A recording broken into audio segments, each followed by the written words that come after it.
আসসালামু আলাইকুম everyone, welcome back to my channel Renisa Shampa cooking recipe. আজকে আমি আপনাদের সাথে শেয়ার করব একেবারে ইউনিক উপায়ে লাউ পাতা ভর্তার একটা রেসিপি। যে রেসিপিটা হয়তো আপনারা অনেকেই বাসাতে এখনও তৈরি করে খান নাই, সেটাই আমি আজকে আপনাদের সাথে শেয়ার করব।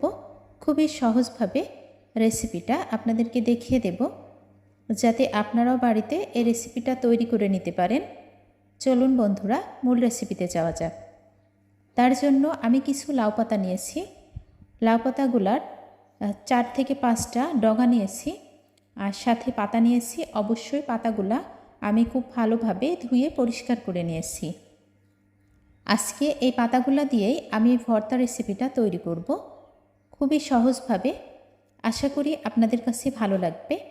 ভর্তা তৈরির জন্য আমি এখানে কিছু কাঁচামরিচ, রসুন, কিছু কাঁচা লাল মরিচ নিয়েছি, পেঁয়াজ, আর সাথে তো লাউ পাতা আছে। এগুলা দিয়েই আমি রেসিপিটি তৈরি করব। এক্সট্রা শুধু সরিষার তেল আর লবণ দিয়ে নেব যখন প্রয়োজন হবে। প্রথমে আমি লাউ পাতাগুলাকে এভাবে শিলপাটায় বেটে নেব। অবশ্যই কিন্তু এই রেসিপিটা করতে চাইলে শিলপাটায় বেটে নিতে হবে। এটা যদি আমি ব্লেন্ড করতাম, ব্লেন্ড করলে কিন্তু যে কোনো ভর্তার টেস্টটা, শিলপাটায় যদি আমি এটা না বেটে ব্লেন্ড করতাম তাহলে কিন্তু একেবারেই মিহি হয়ে যেত, আর ভর্তাটা খেতে ভালো লাগতো না।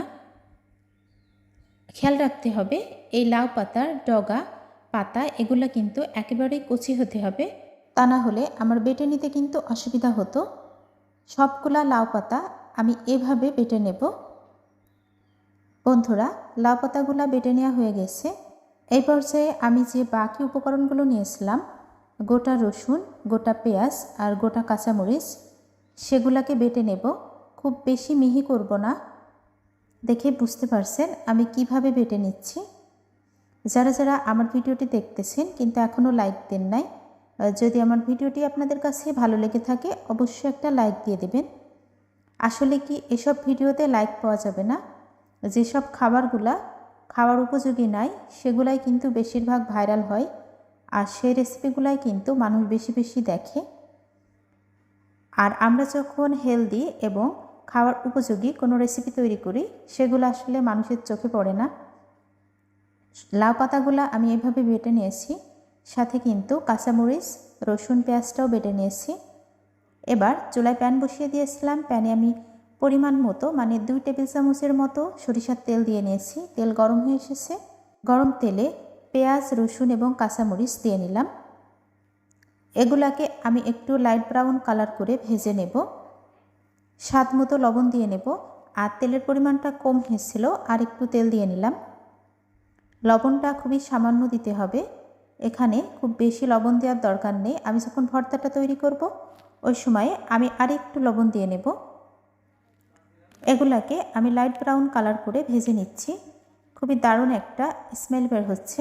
অপেক্ষা করতে হবে কাঁচামরিচ, রসুন এবং পেঁয়াজের কাঁচা গন্ধটা দূর হওয়ার জন্য। কাঁচা গন্ধটা দূর হয়ে গেছে। এবার আমি বেটে নেওয়া সেই লাউ পাতাগুলা দিয়ে নিচ্ছি। যখন মনে হবে এই লাউ পাতায় মানে এই ভর্তাটা থেকে কোনো রকম আর পানি নেই, একেবারে শুকিয়ে গিয়েছে, সেই পর্যায়ে আমি চুলা থেকে নামিয়ে নেব। আর এই ভর্তা তৈরি করতে করতে আমি কিছু কথা বলি। কুকিং চ্যানেলে যেসব ভিডিওগুলো ভাইরাল হয় বেশিরভাগই কিন্তু সেগুলো খাওয়ার উপযোগী কোনো রেসিপি না। আপনি যদি খাওয়ার উপযোগী রেসিপি দেন সেটা কিন্তু ভাইরাল হবে না। কেন এটা হয় জানি না। আর যখন আপনার মাথায় আজে বাজে চিন্তা আসবে, আজে বাজে কোনো রেসিপি দিয়ে দেবেন, দেখবেন সেটাই কিন্তু ভালো ভিউ আসবে।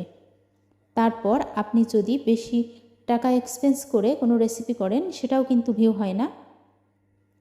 আমি লাউ পাতাগুলো চুলা থেকে নামিয়ে নিয়েছি। পেঁয়াজ কুচি, কাঁচামরিচ কুচি, সরিষার তেল 1 চা চামচ পরিমাণ, আর স্বাদ মতো লবণ দিয়ে এই ভর্তাটা তৈরি করে নেব।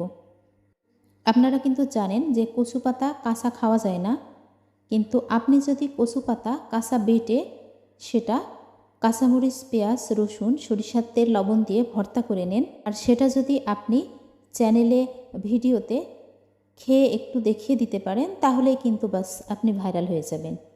যদিও সেটা খাওয়া কারোর পক্ষে সম্ভব না। যদি কেউ চিটিং করে ওটা করে, তবে কিন্তু সেই রেসিপিটা ভাইরাল হবে। কুকিং চ্যানেলের ভিডিওগুলো আসলে এরকমই হয়। যাই হোক, একটু ফান করে কিছু কথা বললাম, এর জন্য সরি, কেউ কিছু মনে করবেন না।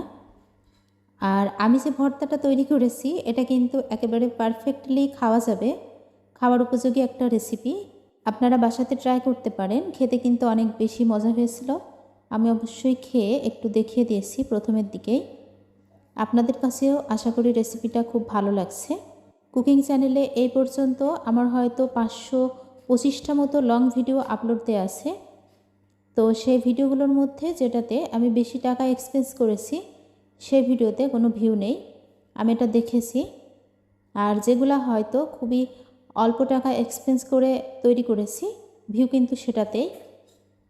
আশা করি আপনাদের কাছে কথাগুলো ভালো লাগবে। যাদের কুকিং চ্যানেল আছে তারা আমার কথাগুলো শুনে বুঝতে পেরেছেন আমি কেন এটা বলেছি। আসলে নিজেরও অধৈর্য লাগে, ভিডিও আপলোড দিই কিন্তু ভিউ আসে না, তার জন্য এগুলো বলা। যারা যারা এতক্ষণ সঙ্গে ছিলেন সবাইকে অসংখ্য অসংখ্য ধন্যবাদ। সবাইকে আসসালামু আলাইকুম। ইনশাল্লাহ ফিরে আসবো নেক্সট কোনো রেসিপি নিয়ে। আল্লাহ হাফেজ। Thanks for watching. দয়া করে খাবার নষ্ট করবেন না, প্লিজ ডোন্ট ওয়েস্ট ফুড।